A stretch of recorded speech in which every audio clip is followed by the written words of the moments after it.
Scrutiny panel.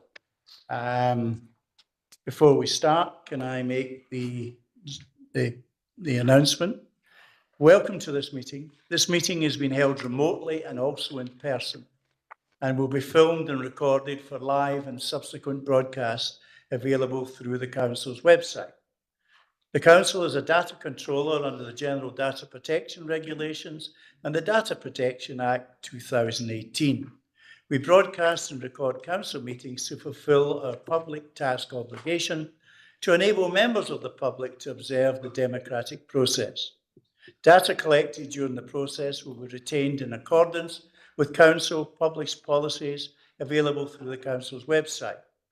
Members of the Council are reminded that they should follow the Council's established meeting protocols, including around the use of the chat facility, and that comments made in the chat facility are visible to all participants in the meeting, which may include members of the public who've also received invites to the meeting.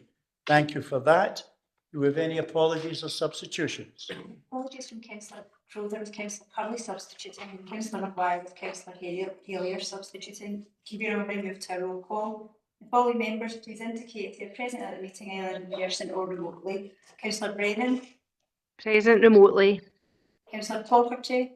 Present in chamber. Councillor Curley. Present in chamber. Councillor Daisley. Present in chamber. Councillor Hillier.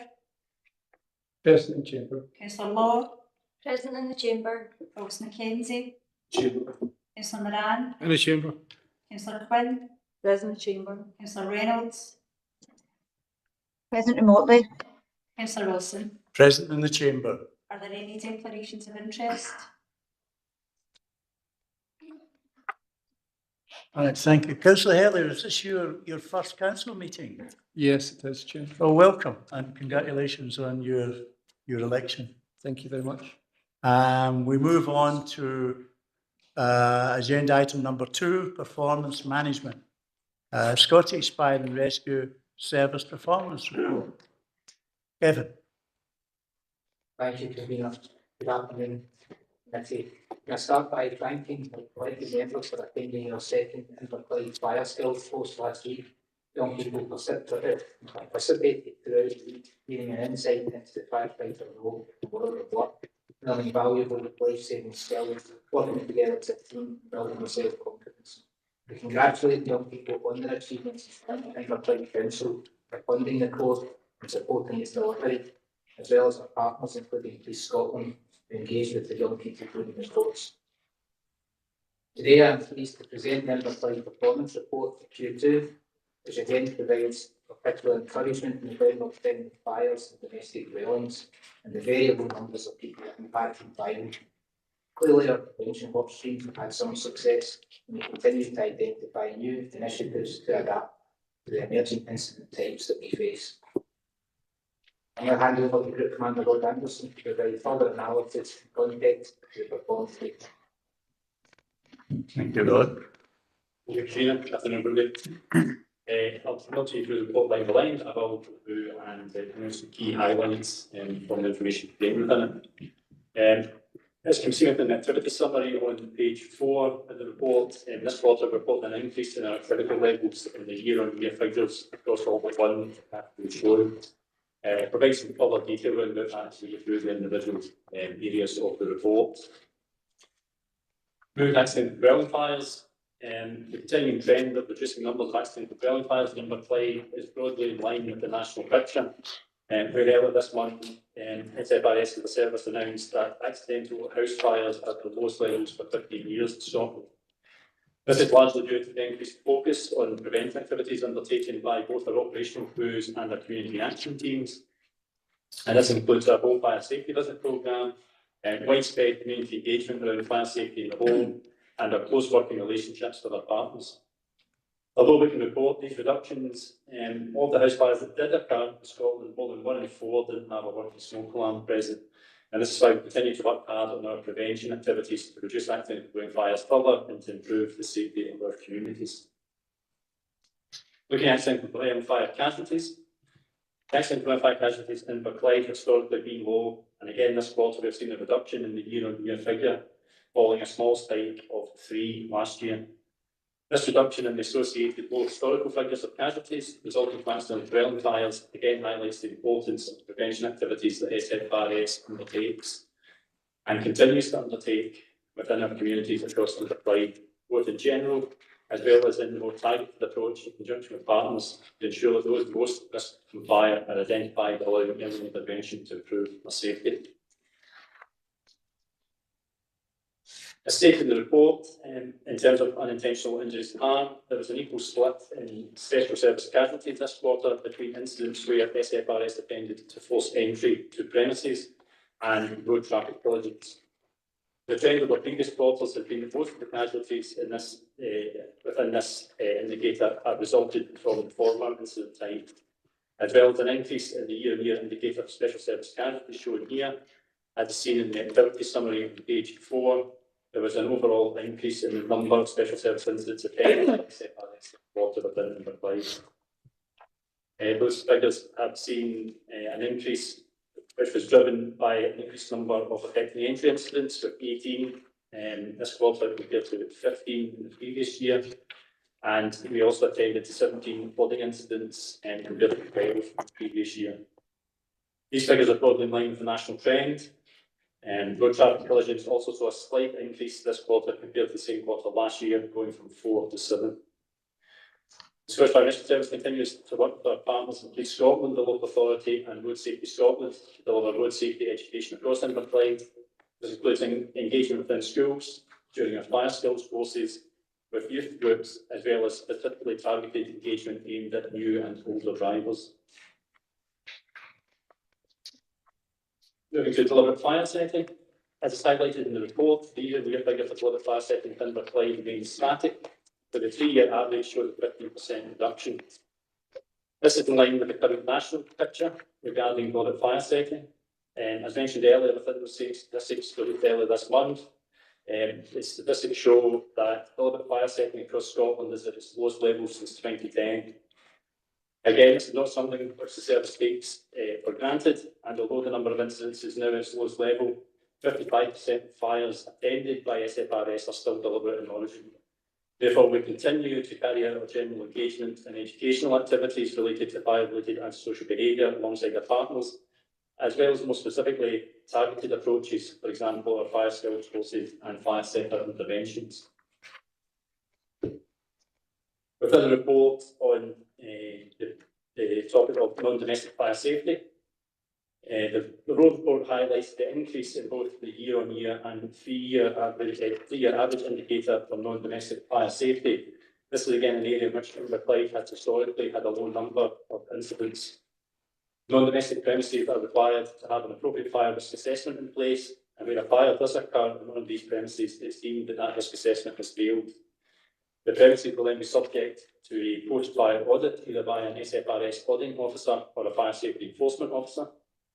This post-fire audit allows SFRS to ensure that the premises are legislatively compliant, as well as providing the responsible person with advice and guidance in relation to preventing any reoccurrence of the incident and with general fire safety within the premises.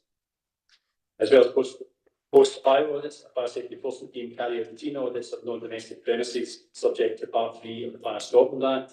And in quarter 2, our fire safety enforcement team has carried out 72 audits across Inverclyde so far, with 25 taking place in quarter 2. In relation to UFAS, with the reported increase in the year-on-year indicator for unwanted fire alarm signal incidents within Inverclyde this quarter, this is again a reflection of the position nationally. SFRS has seen an increase in UFAS incidents this quarter. The service believes that the reason for this uptick is due to some alarm receiving centres circumventing some of our call challenge questions by giving answers which will result in the call requiring an SFR attendance, which when the crews arrive, it is evident that this should have been a non-attendance UFAS incident. As a result of this, we are engaging with the alarm receiving centres to ensure that the correct procedures are being followed prior to contacting SFRS control rooms, and that the information being passed in relation to the call challenge question is correct. We are also continuing our engagement with duty holders to reduce unwanted activations of our fire alarm systems.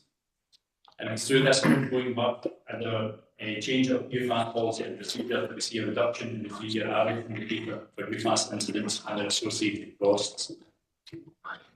And in very similarly on page 4, we find the figure showing economic impact of UFAS incidents. This figure is calculated by SFRS, taking into account a number of factors, including the disruption of premises where the UFAS incident has occurred and associated loss of productivity by halting whichever activity or activities were taking place at those premises, adding in the cost of alarm receiving centres handling the actuation and the cost for SFRS to respond to UFAS incidents from call handling and control through to the attendance by appliances.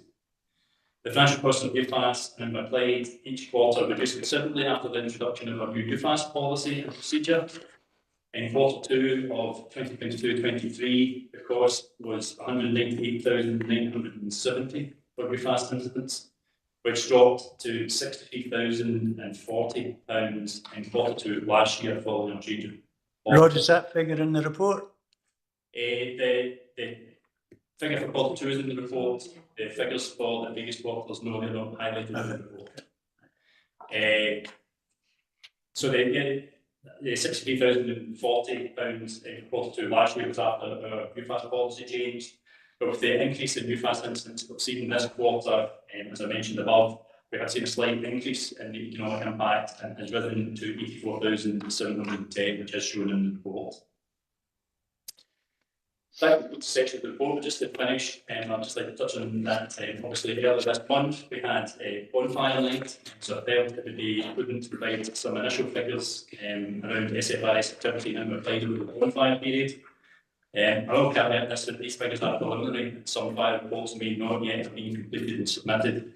So the next scrutiny panel will provide the exact figures.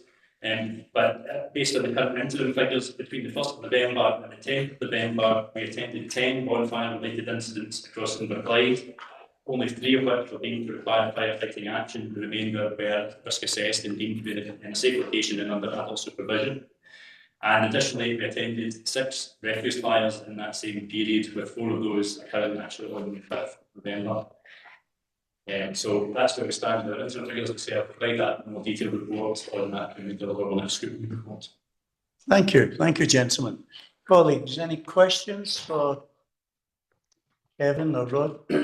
Councillor Clockerty. Yeah, thanks, Convener. It's not really a question, it's just on Kevin's opening remarks.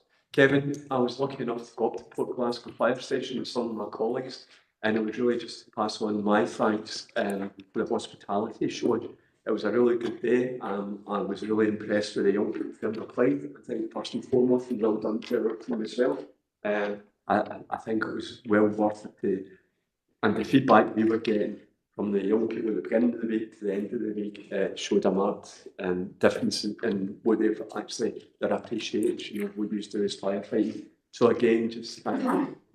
It was well worth the visit, and please pass on the thanks to your colleagues on the Glasgow Fire Station. Thank you, Jim. Yes. Thanks. Just similarly to Jim's comments, I would like to extend my thanks for inviting us along to the fire skills demonstration. I very much enjoyed the day, and it was clear how much it was a benefit to the young people that took part. So thank you. Just one quick question, just on your last point about bonfire night. Is that an improving picture, would you say, from the year before, from your understanding now?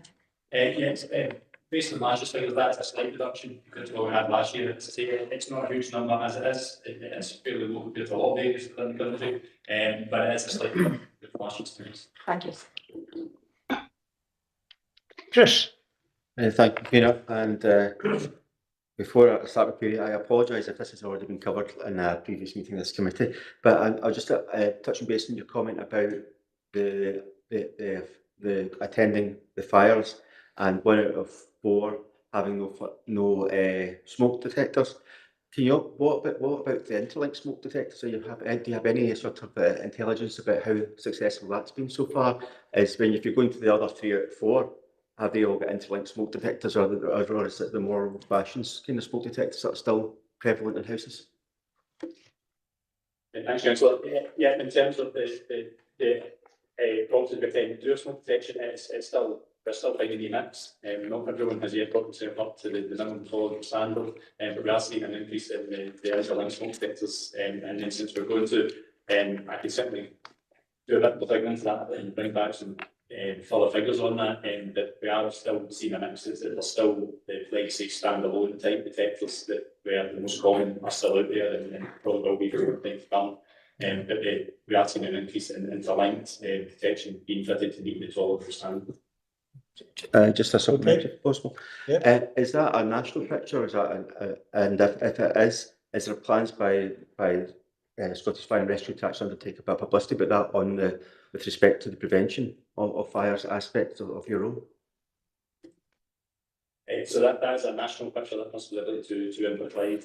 And yes, we do continue to publicise, obviously, in our own fire safety campaigns that we run. We make reference to having adequate smoke detection fitted, and our literature always points to the fact of what the new tolerable standard is. And that's the message that we pass when we're giving that information out, whether it be in a home fire safety visit or engaging with public groups, etc. We will always reiterate the current position that is in place with tolerable standard by the Scottish Government last year and what the requirements of that are. And we provide advice and guidance with regards to where that safer equipment can be obtained. Okay, thank you. Okay, good. Councillor Moran. Aye, thanks, Convener. We get these charts, you know, and I know they hide a lot of the truth, but I just wanted to ask you on the page 6, you know, that the dwelling fire cabins, it's got every time 100% when all the report is 0, and then across the page again Clyde North at 63%, which is quite high compared to the rest of the wards. I know there's usually a reason for that, but could you maybe explain why it's like that? It's in terms of the accident verifying activities, the reason that Clyde North is 100% is because there only was one in Clyde during this quarter, and then double in Clyde North. So that's why it's 100%. And the other one, again, it's the unintentional injury harm. That just shows the number of incidents that occurred within that particular ward. So 60% of the 8 that we had were within the Clyde North ward. There's no particular trend to them, but it's a mix of the special service incidents that we're getting across in Clyde.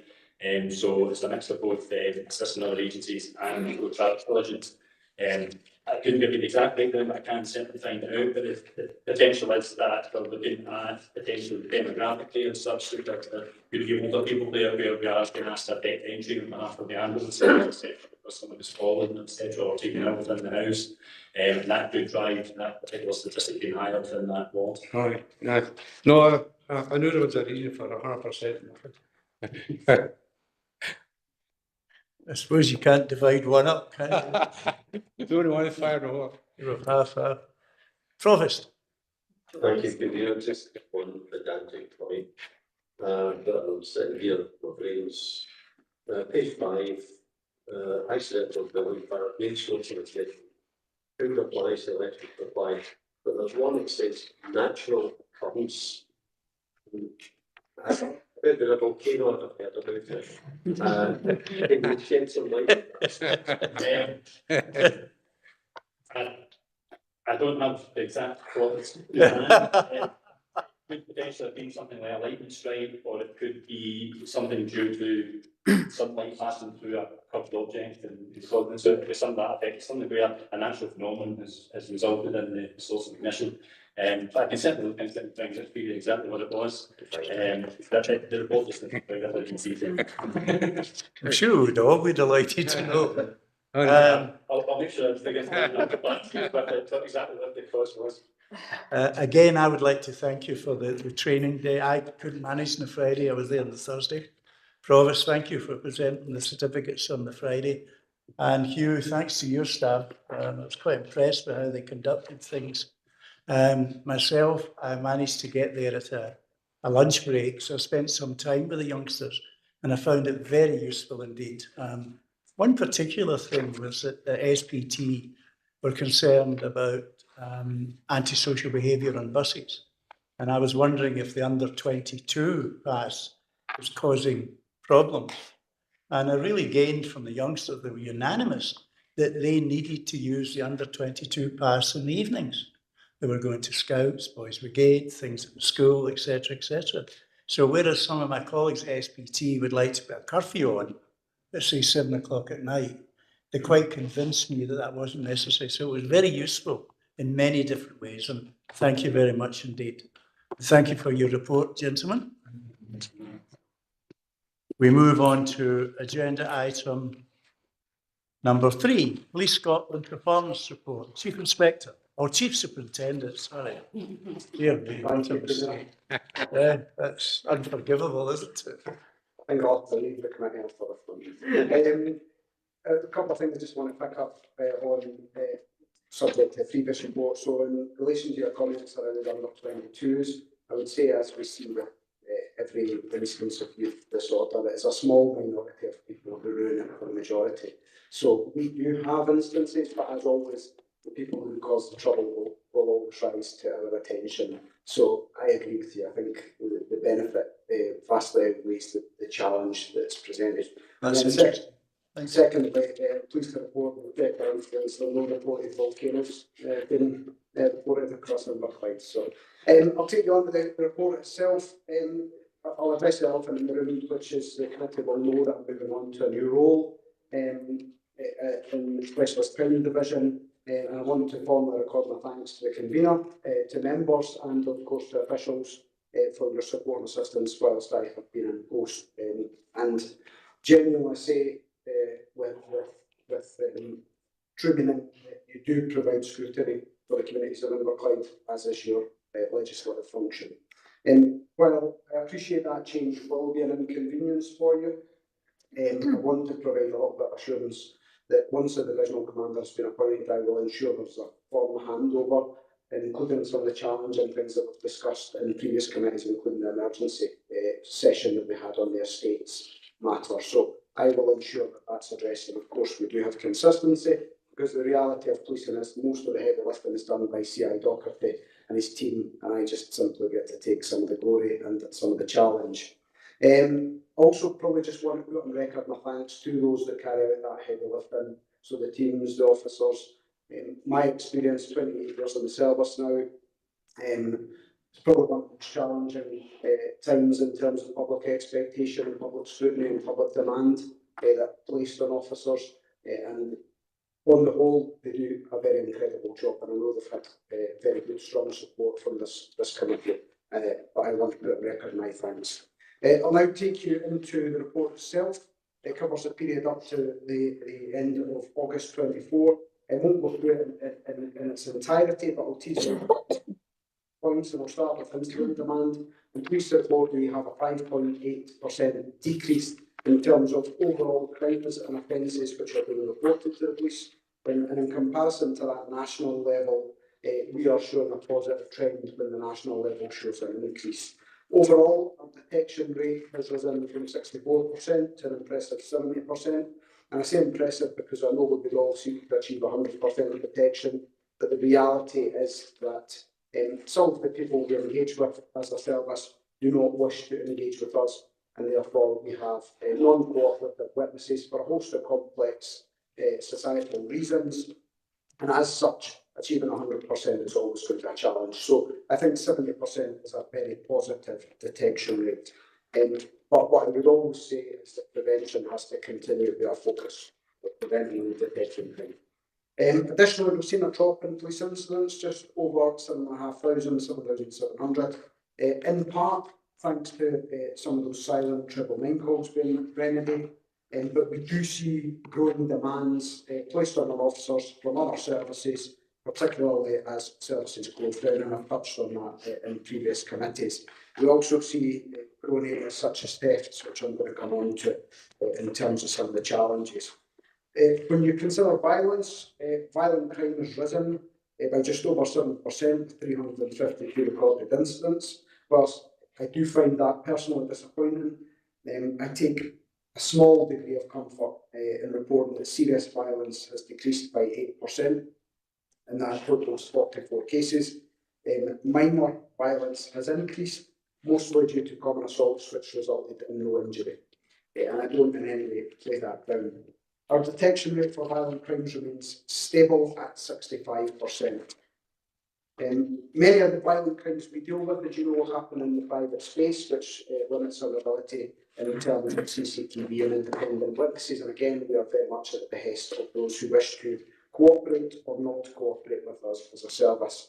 In terms of weapons offences, we saw a significant decrease of 13%, 77 incidents recorded, and we will continue to look at initiatives like No Knives, Better Lives and partnerships with local authority and others to try and tackle youth violence and antisocial behaviour. Taking the anti-social behaviour, then I'm pleased to report significant reduction in complaints around disorder, with a drop of 12%.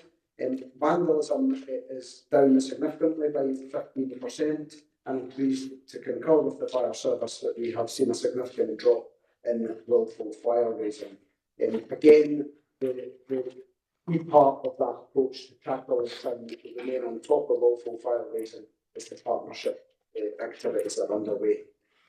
We saw new legislation in respect to the Hate Crime and Public Order Act, and therefore some slight differences in reporting. We also adopted a slightly different recording and reporting method, which has changed some of the numbers, and we recorded therefore 61 additional hate crimes. We also saw during this reporting period Operation Net, which was the public disorder triggered by Southwaite murders, and that was a significantly challenging time for police across the UK. Fortunately, in Scotland, we have some slightly different relationships with communities, and whilst there was a significant policing presence across the division, I'm pleased to report that there was no significant incidents, but I do think it contributed to some additional hate crimes in the area, and I can discuss those to a degree if we need to. In terms of sexual crime, we've recorded a total of 36 sexual crimes, a decrease of 45% compared to the same period last year, and 60% of these offences were non-contact. Our detention rate stands at 75%. What I would say around sexual crime is I'm cautious about celebrating a 45% reduction. I think on the face of it, I could certainly sit here and try and put a spin to suggest that means less sexual crime is occurring across the area. But I am always mindful, having worked in the public protection arena in the past as the Detective Super, that sexual crime goes underreported. So I think jointly we collectively have a responsibility to continue to encourage members of the community to come forward and have confidence to report crimes. And therefore, at the minute, I will cautiously welcome it. But I think we need to avoid complacency. In terms of missing persons, we received 113 individuals who were reported missing, an 11% increase in the previous year. That can be attributed in part to some additional reporting and recording rules implemented by the National Missing Persons Unit, which gives us a more accurate representation of the incidents. All the individuals who are reported missing, all were traced safe and well, with average time of 13 hours being the period in which people were considered to be missing. It's also worth noting, don't think it will be any surprise to members of this committee, that 80% of these reports involved young people, and the 5 most frequently reported individuals accounted for an astonishing 38% of the total, all of whom were care experienced and therefore have their own challenges to deal with. In terms of domestic abuse, it remains a priority for the organisation, and we saw an increase in 19.5% in relation to domestic abuse incidents, totaling 365. Again, as the National Lead for Domestic Abuse previously, you know I'm particularly passionate about this particular area, and therefore, in some instances, I would welcome it. We're just about to come up to the 16 days of action against violence against women and girls. So again, we'd be encouraging communities to come forward, and we have very strong partnerships arrangements around prevention, detection of offenders, and also support for victims of abuse. In terms of acquisitive crime, challenging picture in this space, an increase of 3.6%, but notably we see some significant increases across Scotland in respect of theft, shoplifting. A major contribution to that increase is indeed theft, shoplifting, but other acquisitive crimes which affect our communities have dropped.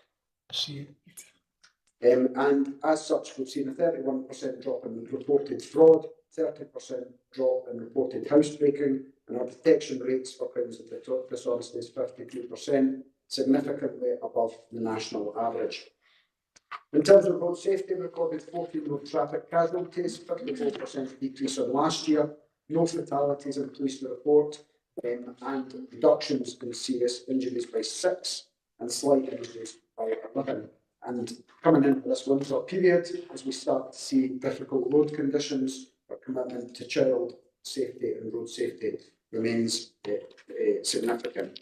Our roads policing unit have been active in several campaigns, including Child Safety Week, National Seatbelt campaign in June, and the Summer Drink Drive campaign. It seems a bit of a distant memory now.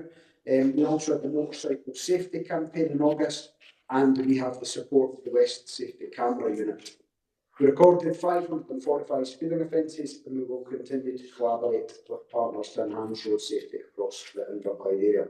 I just want to pick up finally in respect to bonfire night, very positive partnership response across all agencies, encouraging. We would expect that to continue so that we can support first and foremost the public, and then our firefighting colleagues, but thirdly our officers. And I was pleased that there were no injuries reported to police officers or indeed firefighters in the area this year. That concludes my report. Thank you. Happy to take any questions. Thank you, Chief Superintendent. Councillor Brennan, you have a question. Thanks very much, Chair. I've got 3. Okay, so I'll go as quickly as I can. So my first one is hopefully quite simple. It's page 17 about the cyber and digital crime, and I just wanted to check that we're seeing there's in that section it's saying that we see the most commonly reported cyber-enabled crime is fraudulent crimes. But then it goes on to say that the majority of recorded cyber-enabled crimes are the sexual extortion ones. I just wanted a bit of clarity on that. My second point, thanks for bearing with me, is about the road traffic picture. And of course, that looks like relatively positive in the report. But I've just had an ask from constituents in Ward 4 Inverclyde North to raise a couple of the issues about the 2 quite recent incidents we've had where we've seen cars overturned and a big kind of disruption that this caused, one in South Street in late October, and then one in Union Street, Forsyth Street in late August. And it was just people were saying, like particularly South Street, that they felt there were potentially some issues that needed to be addressed. So I wanted to make sure I brought that up today. And then my third point is in relation to the report and the comments about the domestic abuse crimes. Now, obviously, like I absolutely appreciate what you're saying about taking some small comfort in violent crime going down.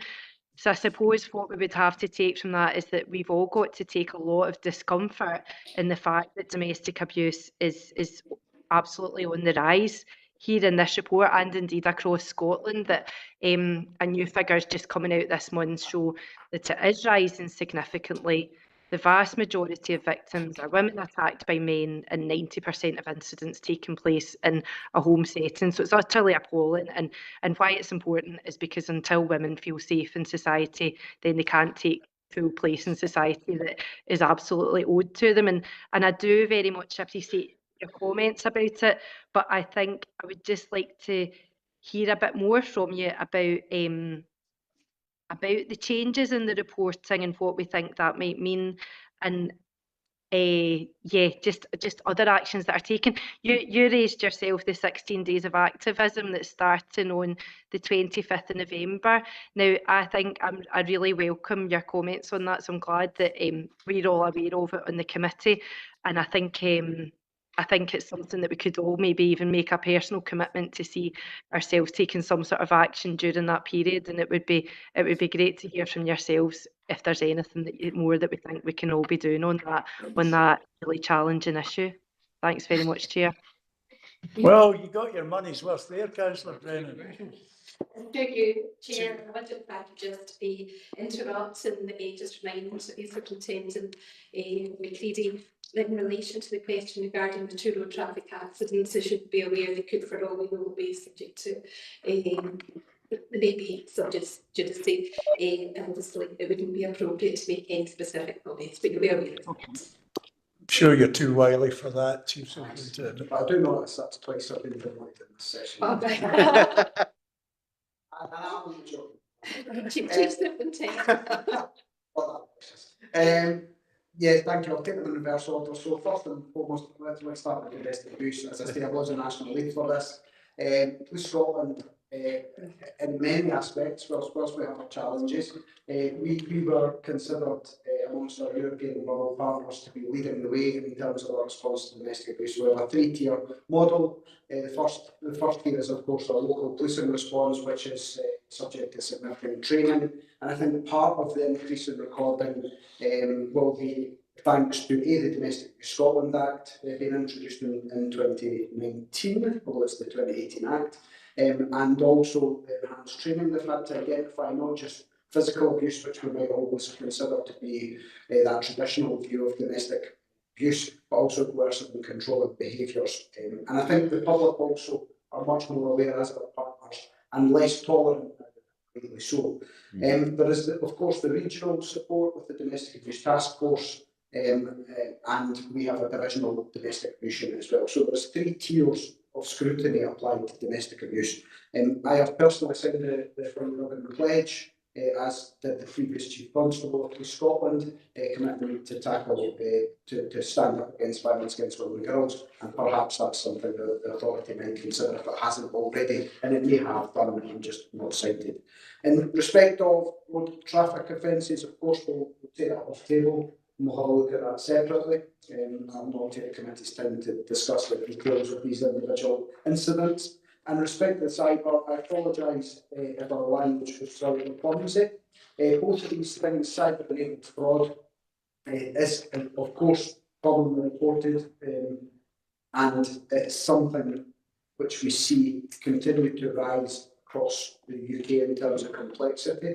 But we also see sexual extortion, which is almost a relation of that form and medium of activity in a significant challenge. And you will see in the national news some personal pleas in that space earlier this week. So I apologise for the clumsy language. We will see that, and I'll take that.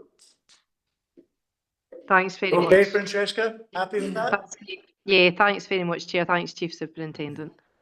Ian, your first question to a committee. Thank you, Convener, and thank you to the senior officers for giving me the first chance in 16 years to address them from this side of the table.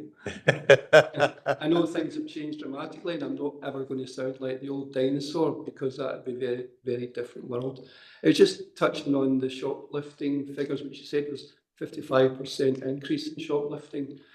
Just to ask you, obviously I see things in the media which probably don't relate anymore to what's happening in a practical world. Is it still the case locally that if a shoplifter is detained, that they'll be prosecuted no matter the amount that has been stolen?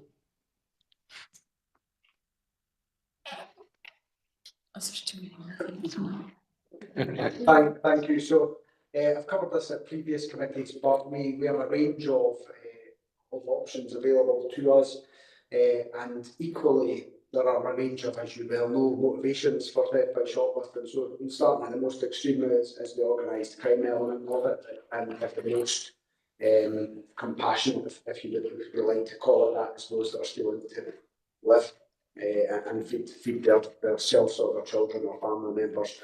So rightly so, there is a range of prosecutorial decisions and discretion, as you would have had as an officer, to make, and that may start at the lowest by the use of direct measures, which might include a recorded police warning if we think somebody's actually, their motivation is simply to get by in life. And actually, the biggest thing I think our officers to be doing in that instance is to signpost them to services to try and do that prevention activity that I spoke about. And in the most extreme cases, it will be, as it was in your day, a report to the Procurator Fiscal for consideration.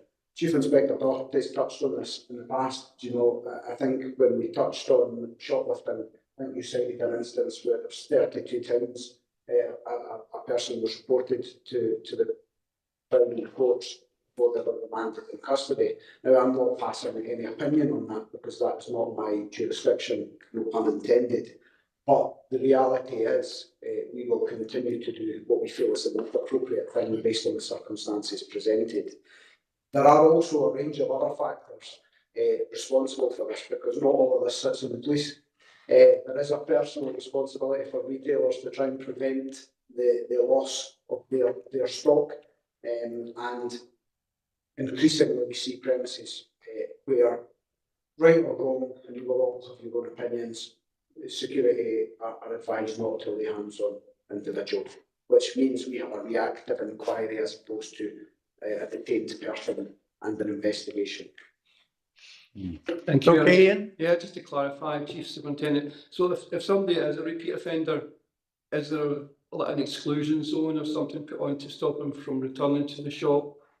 Again, I'm just catching up with what's available today. I apologise for that. Yeah, so some additionality in terms of what you served as well. So not only can we continue to, we could release people who are undertaken with bail conditions as we always could. We can apply geographical restrictions to that. If we don't have sufficient to charge somebody, we've not met that threshold of sufficiency, we can also release somebody on investigative liberation with conditions similar to bail conditions, not to approach premises. So just because somebody doesn't, I'm going to use the slang here, get to jail and go to court, we can still apply conditions which will prevent them returning until they do appear at court. And again, when we think of the impact on families, to put somebody to the court for quite a minor shoplifting would be disproportionate in some circumstances. And just one final point. Yeah, wait a minute.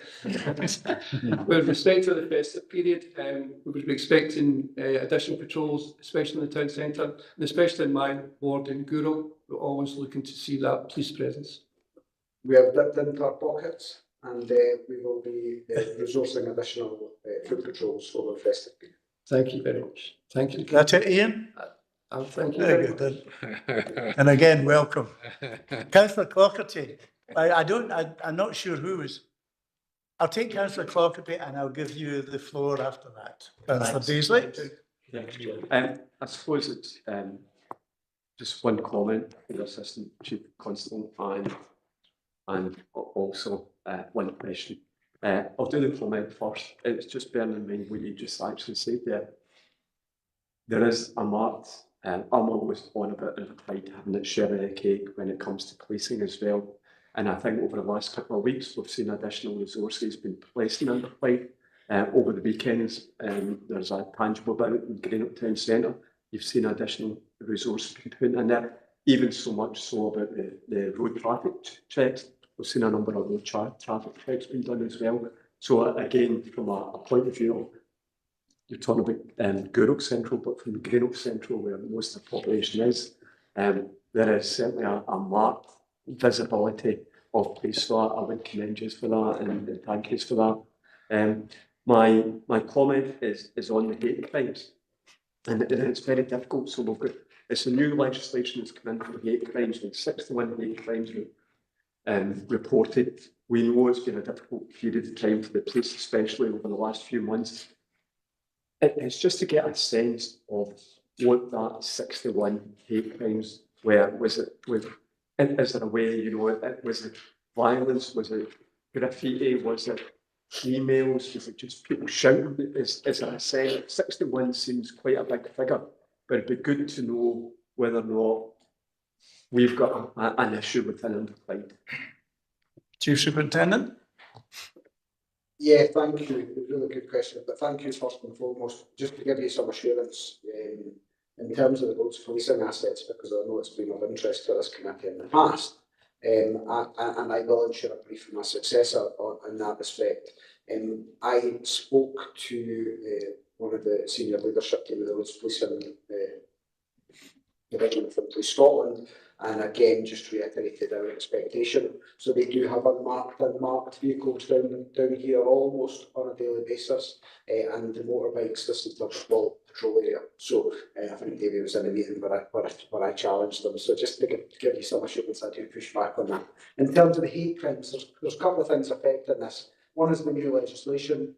But unfortunately, it's difficult to disaggregate this because we have also changed the way in which we record. We now have a national crime system in place. And whereas our crimes around hate crime were taken off our vulnerable persons database previously, it's now taken off the national crime system, and that's caused greater, or it's created greater integrity of the data, but it's caused a little bit of disparity around numbers, and therefore I think probably the next session or the next after we'll begin to see it settle and we'll understand how comparable the figures are. In respect to some of the crimes, I'll pass the CI shortly to give you some of the local ones because he discusses them daily in his partnership meetings and with the officers. But sometimes the victim of hate crimes are retail workers, quite often, and police officers. And you can imagine that some of you will know the comments that get directed towards us. They will be recorded as hate crimes. None of them are less justifiable than towards anyone else in our community, but that will account for a significant proportion of them in terms of the recording. David, do you want to add any additionality? Yes, thank you, Councillor. The number of 61 does seem quite high. I don't have a binding in front of me, but I would suggest that a very low figure of them actually involve physical violence, one-on-one physical violence. And those are two, as the Commander's mentioned there, really directed towards retail workers or police officers quite often, and quite often committed by youth offenders as well, as opposed to adults, which in one way is was discouraging, but at least it can maybe change people's point of view before they then do become adults. We also get a lot of hate crime reported, and it's actually vandalisms. It's not face-to-face abuse. It's graffiti or people painting offensive slogans around about various parts of the community. Each one of those reports is recorded as a hate crime, and that's what we can spend about that. Thank you. Councillor Daisley. Thanks, Chair. Just firstly to Chief Superintendent McCready, just wish you all the best in your role. Thank you for your time representing us in Inverclyde. Just going on to page 20. So there's the heading is forthcoming initiatives, and we touched upon it earlier on. It's about sextortion. I just wanted to say how welcome this is, because it's becoming such a big issue across the country and probably across the world as well, just in terms of what this particular crime of extortion involves. It's very sensitive, very embarrassing for the people who are involved in it, and it seems to be affecting young people quite disproportionately. In fact, you know, there was a case just maybe in the last couple of weeks where a young man unfortunately took his own life due to... Three. I think I know what you're going to say. I'm not mentioning that now. Okay. So I've got 2 points on that. So firstly, it's welcome. I would like to hear just if there's any more detail around if this initiative has been rolled out anywhere else in the UK and how it was taken by where it was rolled out, if it had any positive effects. And secondly, I'd like to just understand from our education department. So you know, my gratitude extends to you for being supportive of this. And I'd like to understand what your feelings and viewpoints are on this particular initiative. I think we'll take the Chief Superintendent and then our Director of Education. Thank you. So, like you, I think it's long needed and long required. I see these incidents being reported almost daily, and I guess, putting myself in their shoes, each individual is embarrassed, feels vulnerable, and at times that can lead to some tragic decisions. What I would say, if anyone does ever happen to listen to this, from a policing perspective, is that there is very little we have not seen or heard in the past, and therefore that embarrassment will be treated with a bit of respect, a bit of dignity, and the matter will be taken seriously. In respect to the investigation, it's incredibly challenging because a lot of these crimes are committed from jurisdictions which are beyond our reach, and in countries where law enforcement engagement and activity is not positively engaged by their law enforcement for UK law enforcement purposes. In respect of how it compares to other jurisdictions across the UK, can't say at this minute, but I will go and ask the question. Thank you. Okay, Councillor Daly. Ruth. Through you, convener. So absolutely. So there's the local input and working with between schools and the police and making sure that our young people are getting taught about all sorts of cyber security as well. But at 8 o'clock this morning, I was in a meeting discussing exactly this issue, and there's a national campaign coming in that will be directed at young people and the issue of explosion. So it is being taken forward by all directors of education very seriously, and the national campaign is coming out. I don't have timing for it coming out, but it's coming out soon. Okay Thank with you. that, Councillor Daly? Yeah, I think thank that was quite interesting replies Yeah. you got. Thank you. Councillor Quinn, welcome. I've been here for an hour. That's an hour and 5 minutes for you. Yeah, thanks. Thanks for all the report and really interesting discussion so far. So I just want to touch on the domestic abuse stats. Yeah, and we've got stats here, and I think we've all seen the article in our local paper about different stats, giving a different picture. So it was a wee bit of confusion coming in here saying, well, what stats do we look at and do we believe? So great that we've got the stats. I think I'm more concerned about who's not in the stats. You know, and remember when we're talking about stats, these are actually, you know, women and girls. So I'm in a really privileged position as Inverclyde's Women's Champion that be given the ultimate compliment when women do approach me and tell me their horrific stories. So I know this is, you know, we do talk about stats, but I think it's worthwhile that when they come to me and tell me and share that really personal information, that I've got a responsibility to try and turn that into some sort of action. So I can go back and say, you told me this, no in vain, but here is the action. So bear with me. It's just some of the words and some of the things it said, you know, really touched me. So some of them were, it actually didn't cross their mind that they could report it. It didn't cross their mind that that's an option for them. It was about getting out, rebuilding their lives and protecting their children. They just thought, it actually didn't cross my mind because I asked that question, why didn't you report it? So the other thing was, what I'm really conscious of, their confidence is rock bottom. They've got no, actually just getting along with the day-to-day stuff is enough strength to actually go into the thought of taking it down a path of the justice system and trying to navigate that when their confidence is at rock bottom. They've been chipped away at for a number of years, you know, so I can feel that when they're speaking to me. So, and also the thing about reporting it is about that person's still part of their lives for that period of time when they're reporting it and going through the justice system. They can't be rid of that and move on because they're in a, you know, they're in that state of not being able to move on, which is a big issue. The other thing is that they wouldn't be believed. Now, how many of us would say, oh, someone came and broke into our homes and we go, we're not reporting that crime because no one's going to believe me? Why is this crime that people are scared to report it because someone wouldn't be believed that it was actually a crime?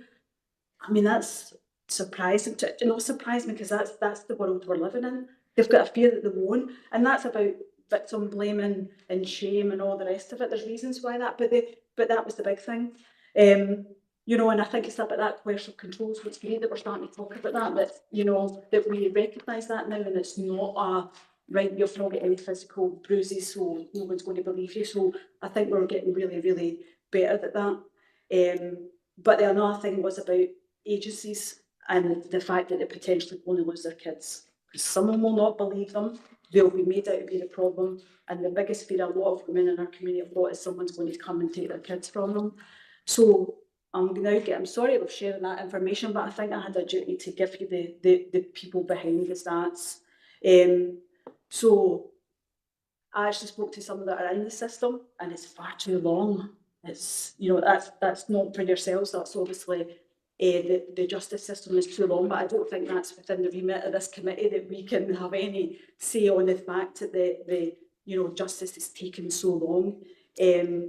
But one thing that's mentioned is which is encouraging when they do go and report it, the support, especially from police colleagues, that's coming out pretty clear that they're taken in a really sensitive way and trauma informed and all that's coming through. But I wonder if they're seeing that when they access it, and that's what's keeping them in that journey of reporting it. But how do we tell them that? The ones that are not reporting it, how do we get that out more to say, this is what your journey will look like, so come forward? So that's maybe a bit of an action from there, is how do we get that message out there? And maybe there's a work for us as a council from an agency point of view to say, why are you worried? We will not be taking your kids off you. We will be working with you. That is just not a thing. I think that's a historic thing, that the kids will be removed from this situation. So that's maybe an action for us as a council and some of our social work colleagues. But I think it's for all of us. Please believe women when they tell you that they're in fear. Please believe them when they don't have physical bruises. You know, so help them with that shame. Tell them that they should be shameful. First thing I say is thanks for telling us and thanks for being brave to tell me. But we can all do that, is try and remove that shame. And no, I've heard words which sound like victim blaming. Stop blaming the victim. You had an affair. She's maybe not a good person. You know, all the things that she did wrong in her life get cast up. So we've all got a responsibility not to share these stories. So that is probably something we have. So I'm sorry that's a lot, but we come in here and we talk about actions and all the rest of it. And then we've got the road, because we've asked a question about stats, but we really need to start doing some really positive action, because the women at Inverclyde need us all to play our part. We're here as partners, so it's a bit like how can we all work together as partners to try and get as many women to come forward, because maybe when they all start coming forward, some of this stuff will not happen and go undetected. Thanks. No, I think you're at liberty to say what you feel in this committee, Councillor Quinn. And I kind of agree with you. I think we do have a bit of a right to comment on the justice system. You know, I'm particularly exercised at the moment about potentially, if you get a sentence of under 4 years, that could be reduced to 40%. You know, the police are doing a very good job in detecting. They're doing a good job in going to procurator fiscal and getting people jailed. They jail somebody for 18 months, and it ends up they only do 7. And that particularly, from a personal point of view, exercises me. So I think we do have the right to comment on the justice system. Chief Superintendent, would you like to try and answer Councillor Quinn? I'm sure you can. I wasn't clear on the question per se, but the points and principles that you raised, I concur with. There's still a couple of things that I wanted to tease out. The first was recognition of abuse. So Police Scotland, the Dutch government, invested in a tool called the Domestic Abuse Awareness Raising Tool. It's a tool which is free and online, and it talks about some of the subtle instances of abuse, because not everybody recognises that controlling movement, behaviour, monitoring, telephone activity, all of the subtle behaviours do represent a crime. Since 2018 Act came into place. So that Domestic Abuse Awareness Raising Tool is a really helpful and actually very accessible mechanism for professionals or members of the public, just to make themselves aware of the type of behaviours that may be considered as a breach of law nowadays. And that's not just within Scotland's shores. If some offences are committed overseas, they can still be considered by jurisdictions within Scotland. The other thing is locally, you know, I want to just pick up, we had some small partnerships funds afforded to us, and as a division we awarded some of that money to Inverclyde Women's Aid, and I've just this week seen images of a room which was decorated and furnished in order to make people comfortable when they come in to report matters, and therefore hopefully that will encourage cooperation and appreciation that the police and partners are supportive of those who come forward. And I do also have a responsibility, as I say, the former lead, to make it clear that whilst 80, depending on what statistics you check, the majority of crimes are committed by men against women. Men too can be victims of abuse in terms of male on male violence, female on male violence. So it is all genders that can be affected, and I think we always need to be careful we do not exclude anybody. However, the majority of violence and abuse is committed by men towards women. And I think it's important to recognise that. There's probably nothing else I want to say because I think it's something that the Alliance Board picked up last year, and there was a discussion at the Alliance Board around violence against women and girls. So I think if I'm confident, I thought I'd take it very seriously. And I know that perception about taking kids off women, that is just that. It's not a reality, and perhaps Ruth would be better equipped to give you some assurance. I think Ruth would like to reply to you as well, Councillor Quinn. So let's look first at the taking the kids off women. It is a perception. It's not a situation I recognise. Social work start with the young children in mind, and they've got a duty to protect their safety. Of course they have, but the social workers look to what's best for the young people in the family, and they are not about taking young people out of the families without due cause. So it's to put that perception, which is just a perception, and I appreciate it's wise. Women might be worried about coming forward, but it's actually to say that really we all have a duty now to say that is a perception. It's not the reality. Certainly, very, very supportive in the Health and Social Care Partnership. The second is about Women's Aid. There's the national developing equally safe funding that has come from the Scottish Government, and that supports Women's Aid and authorities across Scotland as well. We as a council have an excellent relationship with Women's Aid, and looking at the different layers that support can be given. And I know that the council, through HSCP and the council itself, support a number of initiatives where hopefully it's easier for women to come forward and speak to Women's Aid, and they can talk people through things. They will talk even before it gets to a point where it's been reported. Women's Aid will be supportive there. They've got an excellent facilities. They've got excellent officers. We as a council pay for some of those facilities. So pleased to encourage people to use the third sector as well. And I suppose what we're hearing now is we all have a duty to perpetuate that message. Thank you, Ruth. David, sorry.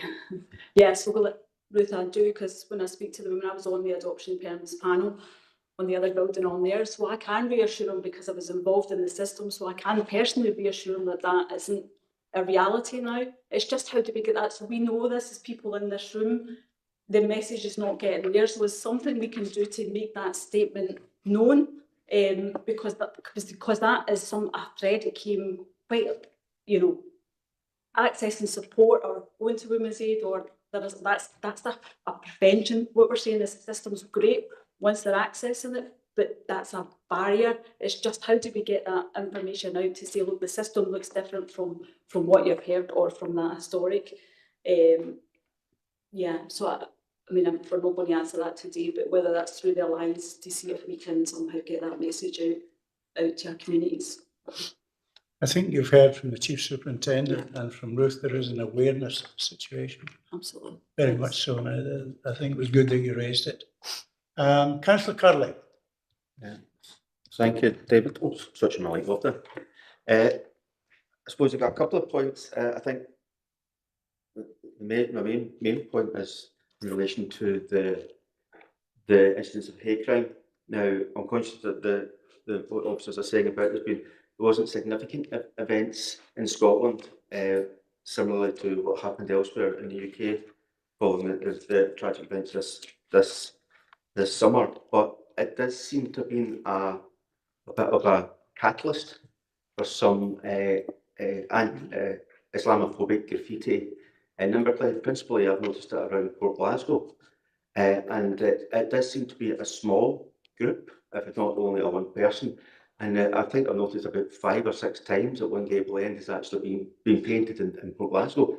And I'm just a bit concerned that this is continuing. Even today, I think I noticed three graffitis when I was actually driving around Port Glasgow today. So I'm just wondering if you could have some sort of commentary about that aspect of it, about how we can actually sort of deal with that, because I know it's probably been reported, etc., but it just seems to be an ongoing problem in And it does give a bad taste in the mouth when we do see things like that in our area. No, absolutely. I know exactly the circumstances you're talking about, the specific graffiti in the area that it's in. And unfortunately, it has been quite frequent. Most of the last couple of weeks, and it's certainly most frequent during the trouble in August. Very difficult to detect. As you say, it's when either smoke or people. It might be the best probably just one person in a spray paint. But unless you catch them actually in the act at the time, it's going to be very difficult to detect them. We do have plans in place for it, even consultation with authority this week to see what we can do from a blocking point of view to try and tackle it. Not only to put an end to it, but actually bring the detective just involved in it. Don't want to really disclose tactics that we can put in place going forward, because obviously we're in a public forum. But it's certainly high on my list of priorities locally, and something we need to head on. Thank you for confirming that. I think it's good to see that it is an attention of the police, because it's something we don't want to see, and it does seem to be a catalyst from the events this year seem to be a catalyst for it. So it'd be good to see that is dealt with. Similarly, in regard to I'm very pleased to see the actions being taken about road traffic safety. It's certainly something that's been raised with me and with all the elected members regarding the A761 that goes through Port Glasgow and Kilmacombe. In particular, the Clunbury, top of Clunbury, there's been a number of incidents tying into the New York primary schools and St Michael's primary school with respect to the traffic, the road crossing there. And just as I don't know if you're aware of that, but it'd be good to get some sort of best to say, some sort of a scheme there to try and see if something can be done to try and improve road safety in that aspect, because it does seem to be either drivers driving through or amber lights, etc., not noticing the crossing and putting effectively children's lives at risk. Really, absolutely, that's something I'll take back. We have had a number of road traffic initiatives over this reporting period, but there's been a few recently as well. Our community was seen at the start of the week, stopped over 80 vehicles in a 2-hour period, just to check out licences, insurance, etc., MOTs. A number of people reported from that, and there's some will be on social media in the next couple of weeks just to advertise to the community what we are doing around road safety and how seriously we take it. Yeah, thank you. Okay, Chris. Any other questions? No, I don't see any on the screen. I see nothing in the chamber. Agenda item number 4, new business, local police and fire scrutiny panel update report. You. Thanks very much. Good afternoon, everybody. This is just a standard report that I bring back to the scrutiny panel. It's for any national initiatives or any stuff that's going on. In the report, we see here there's a report under 3.1 from the Scottish Police Authority Board, a number of things that happened in the last meeting. 3.3 is just telling you some initiatives that's going live through that concept. 4 is just emergency settings united together to look at mental health enhancement and health support, and you'll see that report on that. 5.1 is a response to the police response to missing persons. We spoke about that previously in the meeting, and there for some documentation. 6.1 is you're aware that from my colleague Ross Scullen, we've sent some information out about reviewing consulting following the HMIC Scrutiny Plan 25 to 28. Thanks for Councillor to get back to that. We'll use that information. Within the papers, you'll see that we've attached within Appendix 1 some feedback that we've got you, and we're hoping to submit that if approved today before the deadline on the 27th. There's also next thing we're going to do is part of the last meeting on the 19th of September. It was requested that the chair would write a letter. So thank you very much for the chair for writing the letter, and that has been sent over to the chief inspector around the MSC frontline volunteers round Wellbeing. We're happy to get this. Listen, I tell the jokes in here. Councillor Clockerty. It's not really a question, it's just a comment. On Appendix 1, I think it's quite clear to say when we're listening at the first bullet point there is drug harm reduction. We already heard today that we've had possibly 8 drug deaths again in this reporting period, 1 confirmed, but 8 possible. So I think we're going to find it's still one of our priorities. Yeah. You know, we've got a number of priorities that we've touched on today, but whereas in this area we're still gripped with the shocking fact that a lot of young people are dying with drugs. So again, that really is well ended and what fits in nicely with our lives forward and everything else we're saying around since as well. So thanks for that. Thank you, Councillor Clark. Councillor Moran?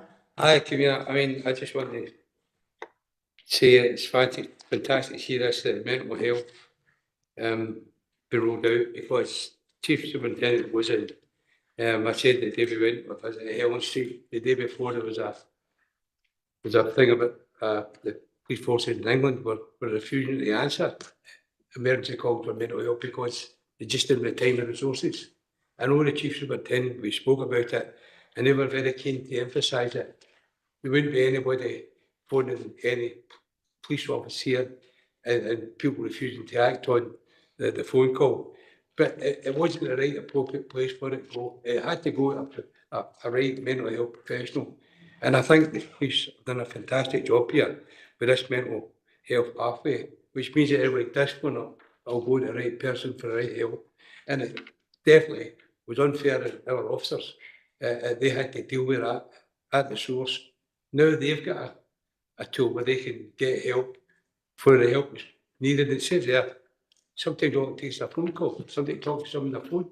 It's no, it's a big expensive thing to do. But I just think it's the mental health pathway is a great development, and I want to thank everybody involved in it because it's something that we really need here in Scotland. Thank you, Councillor Moran. Any other questions for Mr. Scott? No? Well, that draws the meeting to a close. I would like to echo the comments made by Councillor Daisley about yourself, Chief Superintendent. We wish you well. I noticed from page 14, under crime and offences, I see you're going out in a high. That the detection for crimes is at 70.8%, which is higher than the national average and higher than our position last year. I shall stress this figure with your successor whenever he or she arrives. But we wish you all the very best for the future and thank you for your service to Inverclyde. Thank you.